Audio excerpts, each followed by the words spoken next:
salaamaaleykum ñu nañ leen ziar leen di leen bëggee bu baax a baax. On se retrouve encore une fois sur votre chaîne A2S Pro avec un immense plaisir. Continuez leen di abonné ngeen bës cloche notification bi bu leen fàtte di like vidéo bi di ko partager waaye tamit di ko commenter dina ci am solo lool su ko defee vidéo bi tasaaroo ku nekk mën cee jot. waaw dama leen bëggoon tegal ki nga xam ne moom day wane ne sëriñ la day wane ne sëtu sëriñ la parce que Sénégal moom dafa yomb boo nekkee sëtu sëriñ rek wala nga nekk doomi sëriñ da ngay jàpp ne yow sëriñ nga su doon loolu la doomi policier bi mën na wax ne moom policier la te du def formation doomi gendarme bi pareil doomi médecin bi pareil doomi mécanicien bi doomi maçon bi doomi soudeur bi léegi ñu déglu kii nga xam ne il est hautain il est indiscipliné insolent ndax ki nga xam ne moom lay saaga mooy Cheikh Omar Diagne nekk directeur des moyens généraux ci présidence de la République nekk ministre en même temps mu yore micro toog ci site internet yi di ko saaga mu nekk loo xamante ni lu doy waar la. ay fen doomaraam a ngi nii de Cheikh Omar Diagne bi doomaraam pire la li mu wax ni wax doomaraam la du dëgg. allamani bi annani ahabbu ilayhi min ghayri yonent bi sallallahu nee na ma ku dul man maa ko gënal kooku il ne l'est pas loin. kii la Diomaye Faye doxalee digganteem ak sëriñ si malgré sa courtoisie. il faut être honnête. il faut être sincère. en mettant Diomaye Faye en mettant kii ce faussaire là ce bandit. entre moom ak sëriñ si c'est une insulte envers lui. c'est en déphasage avec lui-même. c'est en déphasage avec moom li muy wane. c'est en déphasage avec moom li ci kawam te je n'accuse pas l'excellence Diomaye Faye d'hypocrisie. parce que gisuma ko ci kanamam gisuma ko ci discours am. mais jëf jii c'est hypocrite. xam nga reewande mante weesu lii xamadi mante weesu lii arrogance mante weesu lii gis nga Sénégal dëkk bu ñu war a defaraat la dëkk bu ñu war a régler la parce que xam nga lu tax ma wax loolu man dama juddoo dans une famille religieuse juddoo fa màggee fa yaroo fa di ko tiitaroo nag mais Sénégal suñu yenn famille religieuse yi dafa am ñoo xamante ni du ñëpp nag parce que je vais pas mettre tout le monde dans le même sac dañuy abuser wu ci nit ñi lu ñu leen di wax di leen tagg comme sa maam mooy diw moo fi def lii moromu diw moo def kéemtaan bii moo def karaama bii warul mën a tax nga gën kenn parce que yonent bi la yàlla wax ne mooy xayru xalqillah li yàlla wax ne yaa ayyuhan naas innaa xalaqnaakum min zakarin wa unsaa wa ja'alnaakum shu'uuban wa qabaa'ila li ta'aarafu inna akramakum 'inda Allaahi atqaakum yàlla daf ne dama leen a bind yéen nit ñi ngeen nekk ay xeet ak ay famille ngir ngeen xamante waaye nag ki gën ci yéen mooy gën a ragal yàlla mais Sénégal ñun dañoo juddu màgg ci maanaam ñu gëmloo ñu nañu dafa am ay famille yoo xam ne seen maam ñoo fi liggéey ci lii ci diine ji wala seen maam ay buur lañu woon ñooñu ñoo gën ñeneen ñi ñu jël ay sant ne sant yi kat boo ko santee mooy sant prêt-à-porter yeneen yi ay sant fëgg jaay la te inégalité boobu maanaam fu mu koy gisee ci àdduna bi bëriwul ci réew yi nga xamante ni maanaam nit ñi dañoo conscient réew yi gën a développé ci àdduna bi tey pour nga gis fa yooyu dafay jafe su fekkee amoon na fa tamit dépassé nañ ko bu yàgg mais Sénégal dafa bokk ci réew yi ko dese ba léegi gis nga Sénégal amul kenn ku fa gën sa morom boo santee Gajaga nga sant Dumbuya nga sant Jaxumpa ak noo manti sant Pereira kenn gënu la amul benn sant bu mën a taxaw ne man maa la gën parce que man nii laa sant pour ñu xàmmee la rek mook tur loolu la pour nit ñi xàmmee la dañ la koy identifier mais joteewul dara ak jikko ji joteewul dara ak jëf ji nit mën na sant Jaxumpa mën na sant Pereira mën na sant Dumbuya nekk wàllu liggéey bu am solo gën a ragal yàlla ki nga xam ne dafa sant bi ñu jàpp ne moo gën ci Sénégal wala sant yi ñu jàpp ne ñoom ñoo gën ci Sénégal léegi ñun loolu la ñu naxee dafa am xale yoo xam ne dañuy juddu ñu yar leen ci ne ñii kat seen maam moo fi defoon lii ñoom ñoo leen gën même bu ñu la waxul directement ñoom ñoo leen gën sax dafa am ay pratiques yu ñuy def xale bi si lay màggee ba jàpp ne kon ñii ñooñu supérieur ñun ñooñu gën mooy ay sukk ak ay raam ak ay toroxlu di prosterné wu di def yoo xam ne loolu maanaam yàlla rek lañ ko war a defal. léegi nag loolu mooy permettre ñenn ñu mel ni waa ji ma tegoon léegi ñu yëg seen bopp ba bu ñuy wax ak nit ñi sax duñu leen nawloo da nga gis duñu yëkkati seen baat bu baax pour wax nit ñi dégg ko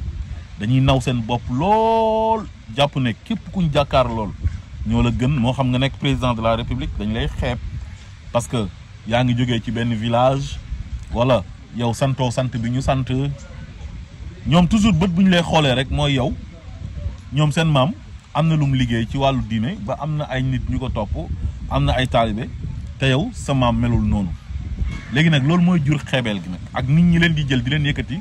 di leen jay di leen tàgg naan leen seen maam moo fi defoon lii du moromu gars yi bi mu defee lii bi mu defee lële léegi nag moo tax classe nit kii nag dañuy dem ba jàpp ne war nañoo mën a toog sax ñoom di saaga nit ñi en direct war nañoo mën a saaga sax président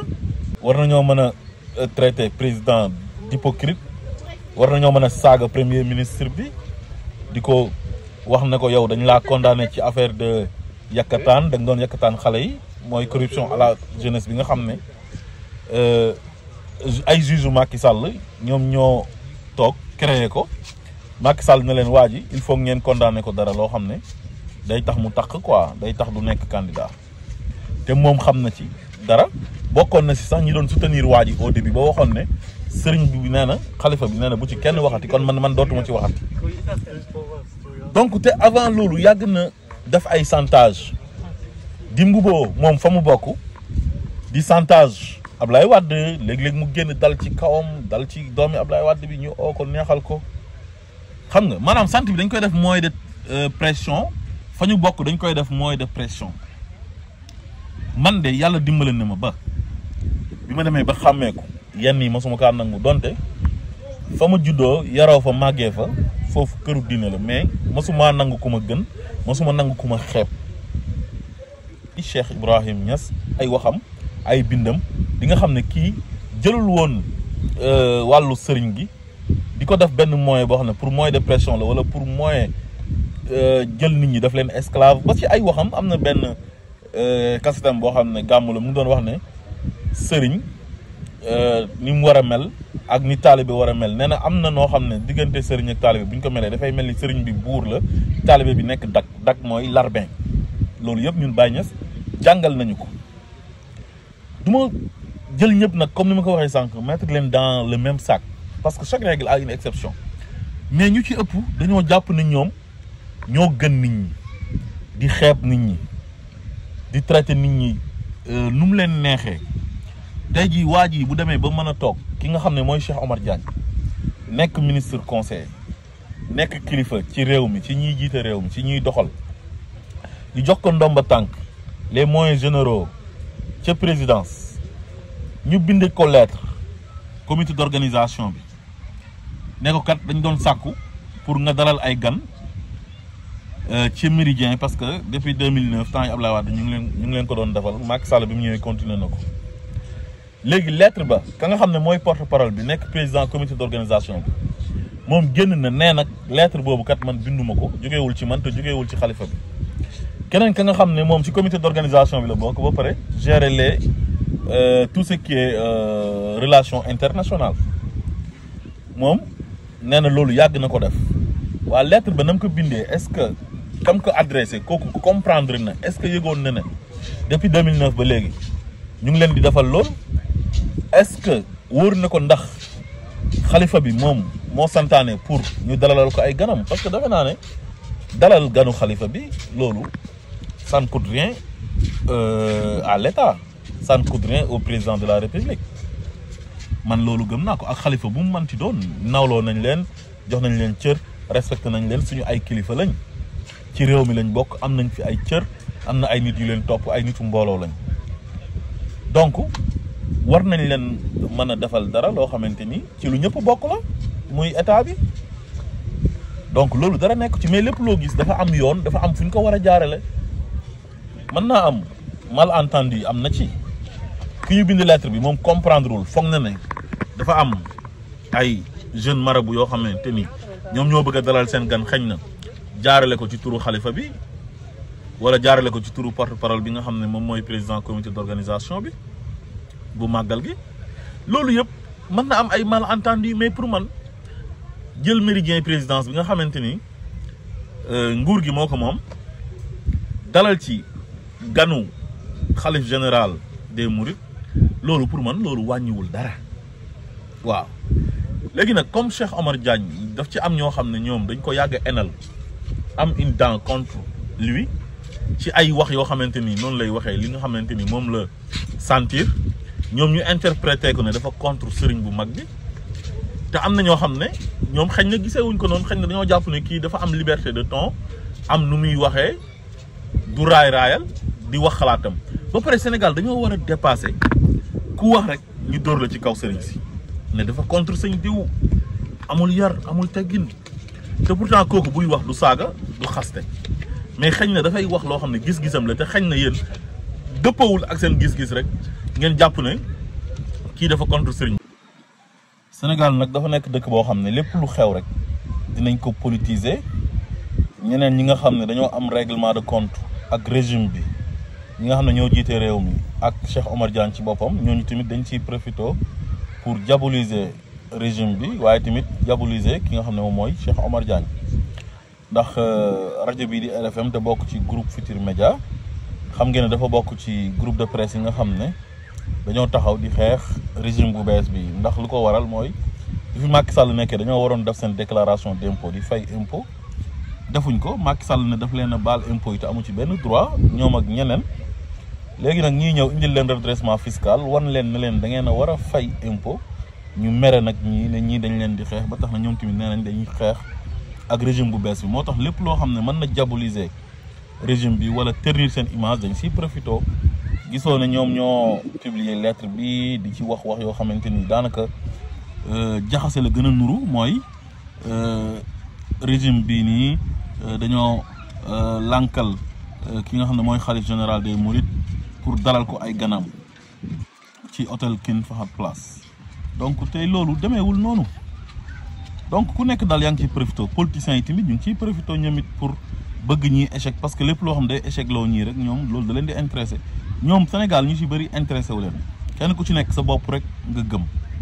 gëmoo Sénégal parce que boo gëmee Sénégal defe naa ne Sénégalais yi si majorité bi mënuñoo tànn ay nit ne ñii lañ wóolu nga war leen a xeexee neneen nu dul bëgg ñu échec lu dul bëgg di leen jaxase ak sëriñ si ak këru diine yi. Sénégal maanaam kuñ bëgg a toroxal bëgg la yàq rek dañ lay dóor ci këru diine yi ñi falu nii tey dañ leen doon dóor ci këru diine yi ay salafiste lañ ay ibaadu lañ ay rebelle lañ ay terroriste lañ mais salafiste ku mu neex nga nekk ko mais l'islam ay idéologie la rek ku mu neex nga nekk chia ku mu neex nga nekk sunnite ku mu neex nga nekk salafiste yow yaay xool bi nga xam ne moom nga bëgg ak li nga xamante ni yow gis nga ci sa bopp nga am sa liberté bopp ne man ci lii laa jokk terewulaa nekk jullit léegi nag ëllëg yàlla ci boppam moom mooy àtte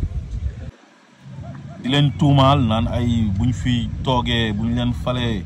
màggal dootul am gàmm dootu fi am cérémonie religieuse yi nga xam ne tarixa yi da koy def dootu fi am te xoolal tey taxawaay bu ñu taxaw ci màggal gouvernement bi yëpp lañ mobilisé ministre yëpp presque dem nañ Touba taxawaay boo xamante ni am na solo ministre bu nekk sa cër doxal nga ko ba mat sa ku yore wàllu hydraulique muy Cheikh Tidiane Dièye gis nga 1 mois avant màggal gi mu ngi jaabante Touba pour rek ndox mi ñu mën leen approvisionner bu baax a baax ci wàllu ndox parce que Touba dafa am jafe-jafe ndox nga gis El Malick taxawaay bu mu taxaw ci mbiru dem ak dikk parce que moo yore wàllu transport car yi nga xam ne mettre na ko à la disposition des talibés pour ñu mën a dem Touba màggali ji ci jàmm nga gis ministre de l'intérieur Jean-Baptiste Tine taxaw bu am solo bi nga xam ne taxawu na ko ci wàllu sécurité yi nga xam ne moom mooy wàllam parce que moom moo yore wàllu kaaraange biir réew mi donc kon ñi nga xam ne ñoom lañ doon sosal di leen jaxase ak sëriñ si te ñi leen doon jaxase ak sëriñ si ba am ay sëriñ yoo xam ne tombé nañ ci seen piège gëm nañ ko ñooñu lu ñu bëggoon mooy toog fi rek di jiite réew mi jalgati yoon di nguuru di noos loolu la rek mais li ñu doon wax ñoom xam nañ ne dara du ci dëgg li ñu doon wax yëpp xam nañ ne ay fen la mais Sénégal dañoo dem ba jàpp ne ku bokkul ci tarixa yow daal doo dara waruñ laa sax jox cër da ngaa contre sëriñ bi mais comme neex nga toog ne man sëñ diw dama kaa contre kan moo ci man dara mais yàlla am nañu ko contre ba léegi nii am nañu contre yonent bi sallallahu alayhi wa sallam waaye léegi fu ñu contre yàlla mu ñuy sàkk ñun ñëpp contre fa yonent bi sallallahu alayhi wa sallam nga xam ne yàlla moo ñu ko yónnee war nañ fa mën a contre sëriñ est-ce que nit ku contre benn sëriñ dafay wàññi sëriñ ba dara Cheikh Omar Diagne mu ñuy wax ne dafa contre sëñ diw est-ce que bu contre sëñ diw loolu mën na wàññi sëñ diw dara wala war na mën a wàññi dara ci yoon boobu noonu sëñ diw oote mënu ko wàññi kon nit ñi ñuy diaboliser lañ war a bàyyi te bàyyi nit ñi am liberté di wax seen xalaat Sénégal ñun war nañoo mën a ñàkk bokk gis-gis ci wàllu tarixa ci wàllu diine di toog di werante di waxtaan te du nekk ci anonymité tey jii waa ahlu sunna wa jamaa war nañoo mën a contre tarixa yi toog ak waa tarixa yi ñu toog ñu waxtaan ci xam-xam jamaatu Ibaadu Rahman tamit pareil ñi nga xam ne ñoom ay chia lañ ñu toog ne ñun kat gëmuñ Aboubacar gëmuñ Ousmane gëmuñ Omar Alioune lañ gëm ak yonent bi ñu toog ñu waxtaan ku nekk wax ci xam-xam mais ku wax ne damaa contre tarixa bi wala man bokkuma ci tarixa bi ci ahlu sunna laa bokk wala ci jamaatu Ibaadu Rahman laa bokk il faut que ñu diaboliser la di la xas di la attaquer te yàlla moo njëkk a libéré nit ñi yàlla moo ne fa man shaa fal yumin wa man shaa fal yakfur léegi nag il est temps ñu dépasser yooyu ku nekk ñu bàyyi la ak sa gëm-gëm ku mu neex sax nga ne man athée laa mais terewulaa nekk sénégalais terewulaa am jàmm Sénégal terewula tamit lépp loo bëgg Sénégal di ko lijjanti en tant que sénégalais muy sa àq nga jot ci nga am ko nañu bàyyi di diaboliser nit ñi. fanatisme tamit war nañ ko moytu parce que fanatisme baaxul man mii wax naa leen na leen ci kër gi ne laa juddoo yaroo fa màggee fa waaye dama mës a moytu li nga xam ne moom mooy fanatisme parce que fanatisme mën na la indil ay jafe-jafe yu bari ci sa àdduna waaw loolu baaxul gis nga nit lépp loo nekk rek dañ ci teey nga def ci ndànk nga équilibré nga digg doomu si yonent bi sax sallallahu alayhi wa sallam am na benn xadisam dafa wax ne xayrul umuri awsatuha nee na lépp lu gën ci mbir yi mooy diggu doomu loo xam ne da ngay équilibré sooy bañal ndànk ndax mën ngaa bëgg ëllëg sooy bëggal ndànk ndax mën ngaa bañ ëllëg àdduna noonu rek la waaye ëppal ci benn mbir ba jàpp ne yow li nga nekk moo gën li ñeneen ñi nekk ba yow nit ñi faale woo leen nawloo woo leen respecté woo leen joxoo leen cër parce que yaa ngi gis sa bopp ci fa ma bokk moo ëpp mbooloo sama maam lu mu fi def maamu keneen defu ko sama sëriñ lu mu fi def sëriñu keneen defu ko yooyu yëpp yow la concerné yow mi nga xam ne sa sëriñ def na ko man li sama sëriñ def su fekkee ne ñeneen ñi nga xam ne gëmuñ ko nangul nañ ko man d'accord na suñ ko nangulut tamit ma d'accord ne nanguluñ ko parce que loolu seen liberté la c'est leur droit les plus absolus il faut que ñu jéem a tolérant di muñalante di xam ne àdduna ñëpp mënuñoo jublu fenn gëmandoor benn mbir ñëpp mënuñoo àndandoor gëmandoor benn mbir élection yi passé nii sax président Bassirou Diomaye Faye moom moo gagné mais est-ce que sénégalais yëpp moom la ñu votel ñi am 0,% nangam sax am na ñu leen votel parce que ñooñu ñoo leen gënal waaye nag majorité bi li ëpp ci sénégalais yi ñoom ñoo tànn ne président Bassirou Diomaye Faye moo leen gënal ci proposition wu président Ousmane Sonko àdduna noonu la rek les goûts et les couleurs ne se discutent pas loolu la français wax ku nekk ak li lay bigal loolu la alxuraan wax kullu xisbin bi ma ladayhim farihun loolu c'est très important nañ ci bàyyi xel te bàyyi ëppal bàyyi mbiru fanatisme amul benn njëriñ dañu moytu tamit yenn gëm sa bopp yi ba mu ëpp waaw di yëkkati fa nga dëkk di suufeel yeneen dëkk yi jàpp na yow fa nga dëkk moo gën ci Sénégal wala moo war a ëppale ci lépp loo xam dañ koy séddale ci Sénégal wala yow lépp loo xam da nga kaa soxla rek dañ la ko war a jox par force te loolu ñëpp ko bokk ku nekk dañ cee war a am sa wàllu Sénégal ñun ñu si dëkkee ñëpp ñun ñoo ko bokk chrétiens yi am nañ fi seen cër athées yi am nañ fi seen cër jullit yi am nañ fi seen cër ñi nga xamante nii ci wàllu jullit yi la nga xam ne kenn ku nekk da ngaa am sa idéologie bopp noo gisee moo xam ci tarixa nga bokk wala bokkoo ci tarixa da ngaa bokk ci mouvement Ibadu Rahman yi ne yow sunna rek ngay dund kooku tamit am na cër lu mu xewle bu ko soxlaa ci état bi bu ko laajee war nañ ko mën a jox ñu yemale ñëpp waaw loolu c'est très important dafa am solo ba pare bàyyi xeebaate bi bëgg a jël nit ñi en otage jàpp na yow lépp loo bëgg rek loolu lu war a am la jàpp ne yow fa nga bokk moo gën fu ñeneen ñi bokk wala yaa war a ëppale ñeneen ñi loolu tamit baaxul nañu xam ne Sénégal ñu ñoo ko bokk benn bopp la kenn mënu kaa xar ñaar moytu di xeebaate ci affaire de ay xeet ci affaire de ay diine affaire de tarixa loolu amul solo njaago beeg naar beeg pël beeg séeréer bi joolaa bi ba ci minorité yi nga xam ne ñoo fa nekk muy ay kooñaajo ay basari ay mankaañ ñooñu ñëpp amul kenn ku leen ëppale dara Sénégal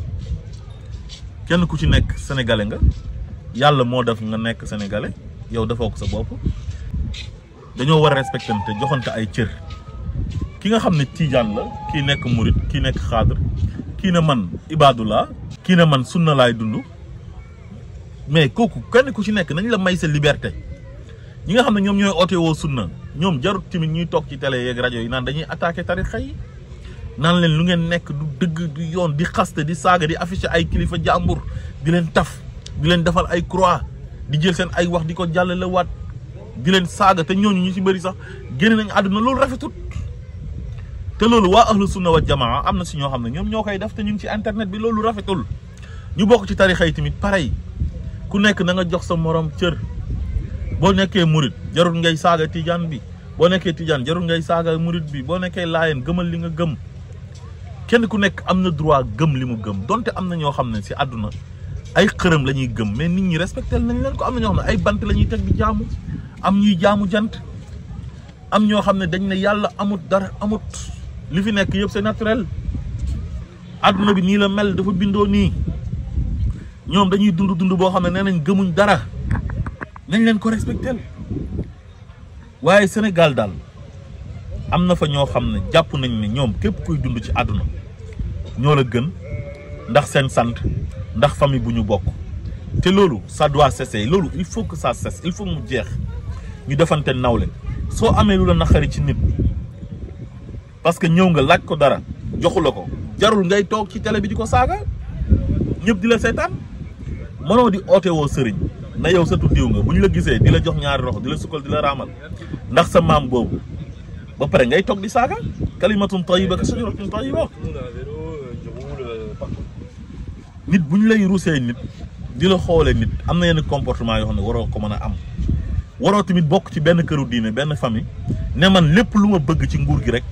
nga xam ne ñëpp ko bokk dama ko war a am par force su ma ko amul dinaa toog saaga la ne diw dafa contre sëñ diw lu tax sëñ diw bu mu soxlaa lay joxu ko te sëñ diw mën na soxla dara fekk mënuñ ko jox dañ naan ko mënuñ la ko jox suñ ko mënee jox tamit dañ ko war a jox parce que ci réew mi la bokk